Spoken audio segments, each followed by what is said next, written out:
In this video for experiment 16, we'll look at the data and report pages. That's where you might have the most trouble, and so that's where we'll spend our time. The experiment begins with the PreLab review.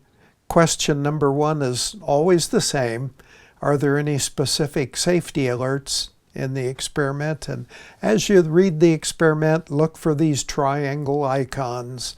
That's where the safety alerts would be. Question number 2 always asks about disposal directions. In this case, you'd want to look for the garbage can icons.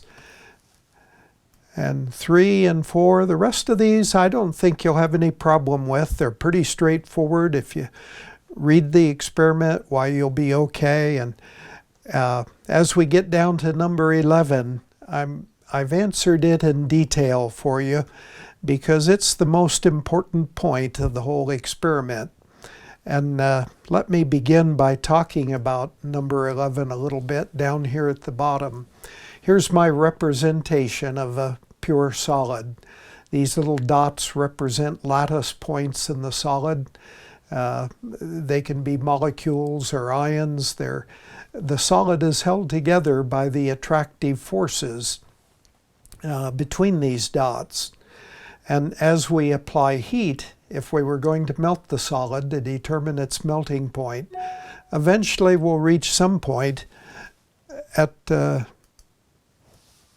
which the heat will overcome the attractive forces between particles, and we'll see the solid melt. It'll turn to a liquid. Over here on the right-hand side, I've got sort of the same kind of diagram now, but it's representing a solid mixture. It could be an impure solid, or it could simply be two solids, two different substances that we've mixed together. And these X's represent the different compound. And so, to some extent, these X's now are disrupting the normal forces, attractive forces between the dots. And to the extent that they've disrupted already the attractive forces, then when we apply heat, it's not going to take as much heat to get this mixture to melt.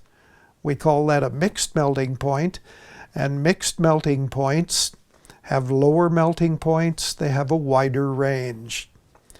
And that's the single most important concept that we'd like you to grasp from this experiment. And let's go back to number 11. And 11 says, explain how the suspected identity of a compound is confirmed using mixed melting points.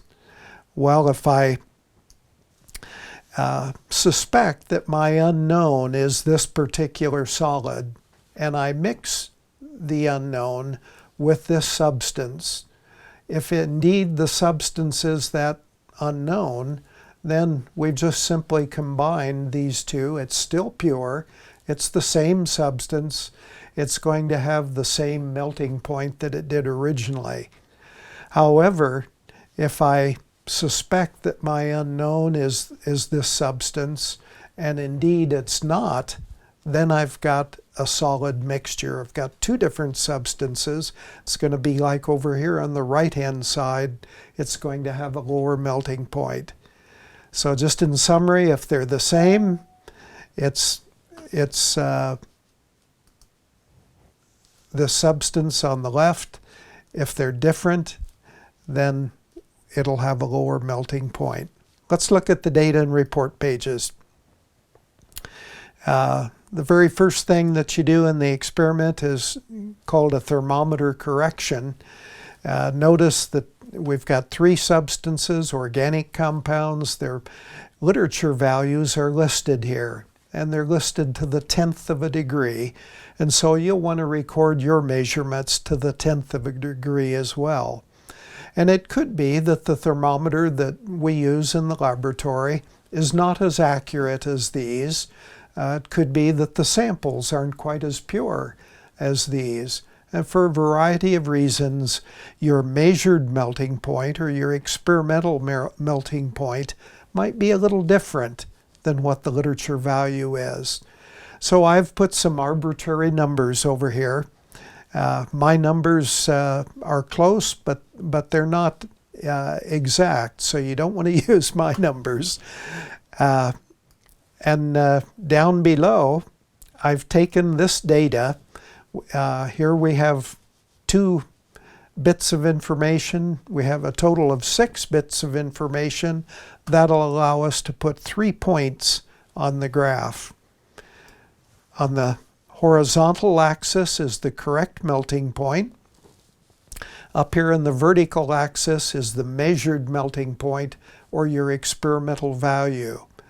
And so, just looking again at that data that you have there for a second, here's your measured melting point, 49.8. And what we would do is come across from 49.8 with a hypothetical line. We'd also come up with another hypothetical line from the literature value, and where those 2 points intersect, we'll place a dot. That's how we'd use the information from that first compound. With the second compound, a little higher melting, here's the literature value, so we'd come up.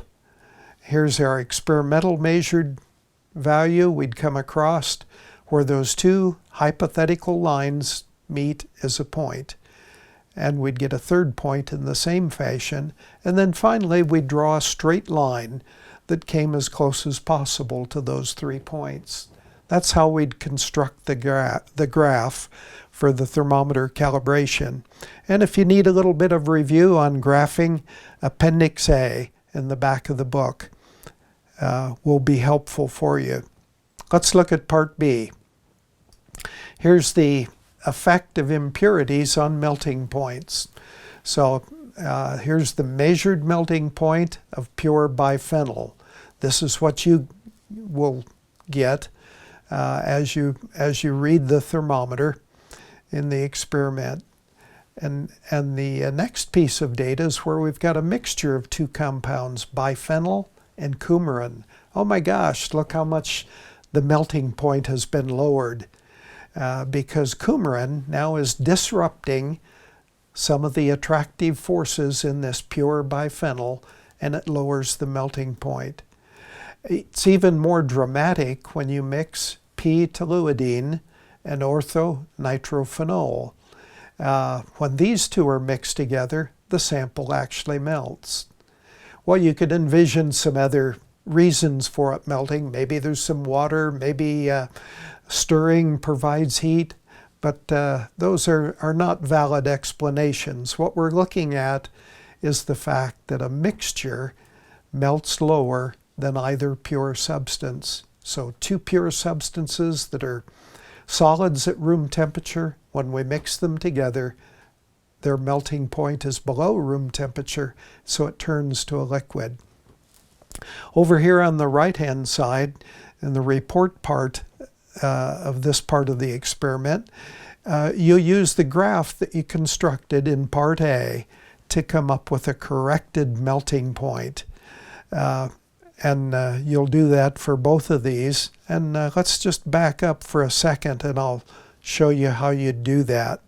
Here's the graph again. We constructed the graph and now we're going to use it. So say that you measured a melting point and it was 70.0. Well, I'll come across on this 70.0 line. This is the experimental value that you got until I hit the line, and then I'll come down and that will give me the corrected melting point. So you use that technique in parts B and C of the experiment. Let's look at part C. Here you have an unknown, and your unknown may be different from that of a friend. We have 6 different versions of the labs, and so make sure it's okay to work together with a friend, but make sure that you work up your own data when you get ready to report your lab results. The unknown number that you have will be when you enter ChemWeb.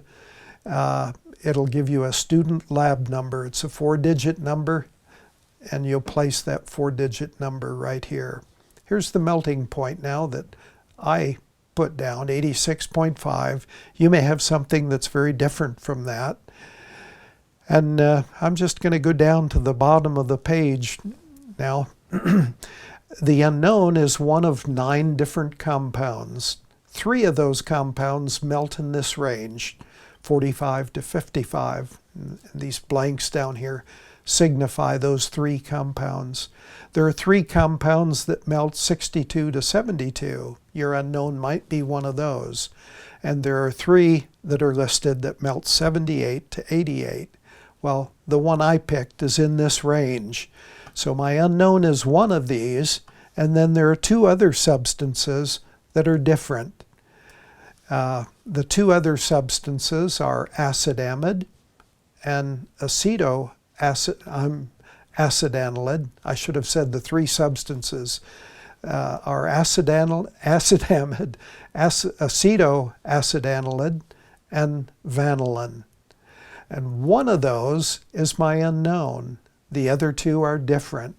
One of those, when we conduct this mixture, when we mix it with our unknown and determine its mixed melting point, is going to have a melting point very close to what our unknown does.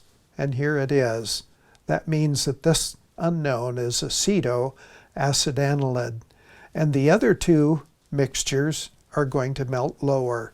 It's not vanillin, it's not acidamide. And over here on the right-hand side is the report part of this. We'll use the graph again to get the corrected melting point for each of these parts of the experiment. Here's where you'll put your unknown number. Down here's where you'll identify the unknown. Let me just show you briefly again how you use the graph to get the corrected melting point. Whatever the value that you get, that's your experimental value, the measured melting point. If it's 80 degrees, you'll come across on this 80-degree line. Where it hits the line, then you'll come down, and that's the corrected melting point. Let's look at the exercises at the end of the experiment. There are just 4 of these. They're not too bad, and I think they're pretty straightforward. Maybe a tip for number 1 is to look at your data for part B, and that will help you. 2, I think maybe a tip would be to come back to what is the main finding of this experiment. We reviewed that in the PreLab questions as we focused upon number 11, and that will help you for question 2. And 3 and 4 are straightforward again. So I hope you have fun with this experiment. Remember that you can call or email at any time.